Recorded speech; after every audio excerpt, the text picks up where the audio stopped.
ஓம் நம சிவாய.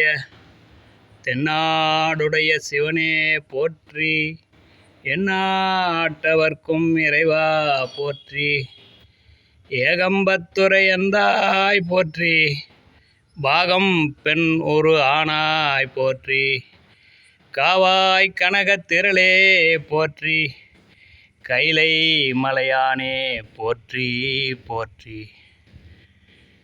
எல்லாம் அல்ல பரம்பொருள் ஈசன் அனைத்துயிர்களையும் இன்புற்றிருக்கச் செய்வான் என்று இந்த மார்கழி பௌர்ணமி நன்னாளில் மன்றாடி கேட்டுக்கொள்கிறேன். எல்லாம் அவன் செயல். ஓம் நமச்சிவாய. இன்று பௌர்ணமியை முன்னிட்டு தமிழக ஆன்மீக பக்த கோடிகள் முதல் ஆன்மீகத்தில் நாட்டமுள்ள அனைத்து மக்களும் பல சிவத்தலங்களை நோக்கி படையெடுத்த வண்ணம் இருக்கிறார்கள். ஏனெனில் ஆன்மீகம் பெருக, மனதிற்குள் தோன்றும் ஐயங்கள் விலக, அனைத்துக்குமான விடியலாய் இன்று பௌர்ணமி அன்று கிரிவலம் என்பதை தன்னைத்தானே சுற்றி தன்னை அறிதல் தான் கிரிவலம் என்று கூறுகிறார்கள் வல்லுநர்கள், ஆன்றோர்கள், சான்றோர்கள், உணர்ந்தவர்கள். இறைவனை உணர்ந்து இறைவனடி சேர எல்லாம் அல்ல பரம்பொருள் தான் என்று உணர்ந்த ஞானிகள் சொன்னது. தெரிந்தோ தெரியாமலோ அவர்பால் ஈடுபட்டு அன்பிலும் தன் ஆணவத்தை அடக்கி அவர்பால் ஈர்க்க வேண்டியும் ஒரு சில ஆன்மாக்கள் உண்மையாய், ஒரு சில ஆன்மாக்கள் பொழுதுபோக்காய், ஒரு சில ஆன்மாக்கள் தேவையெனில் அப்படி கிரிவலம் வருகிறார்கள். இந்த நன்னாளில் அனைத்து உயிர்களையும் இறைவன் எம்பெருமான் அருள் கொண்டு அருள்பாலித்து அனைவரையும் நல்வாழ்வு வாழ்ந்து அவர் பாதத்தில் சரணாகதி அடைய வைக்க வேண்டுகிறேன். எல்லாம் உன் செயலாமே இறைவா.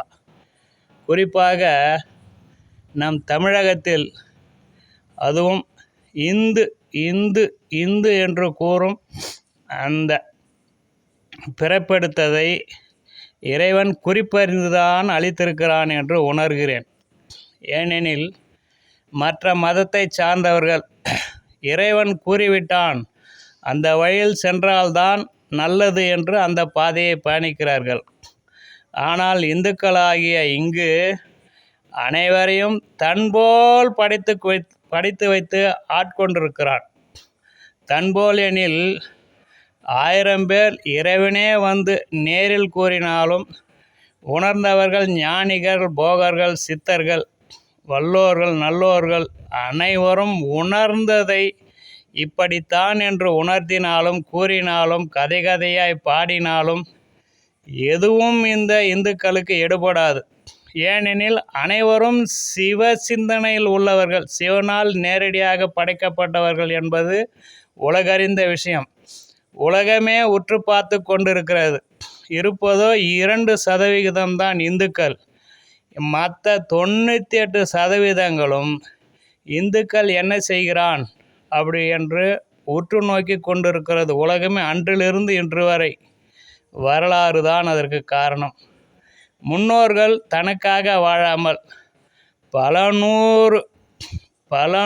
பல ஆயிரம் பல கோடி வருடங்களுக்கு நம் சந்ததிகள் வாழ வேண்டி நினைக்கும் ஒரே எண்ணம் கொண்ட இந்து அவனுக்கு மட்டும்தான் அது தகுதியானதாய் படைத்திருக்கிறான் எம்பெருமான்.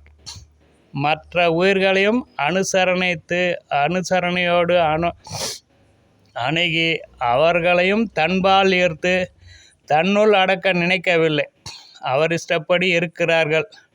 நம் கொள்கைப்படி வாழ வேண்டி படைத்த சமுதாயம்தான் இந்து சமுதாயம். இதை வரலாற்று சான்றுகள் இன்றல்ல என்றுமே நிலை பெறக்க செய்ய வச்சிருக்கிறார்கள். எல்லாம் இறைவன் செயல். ஓம் நம சிவாய.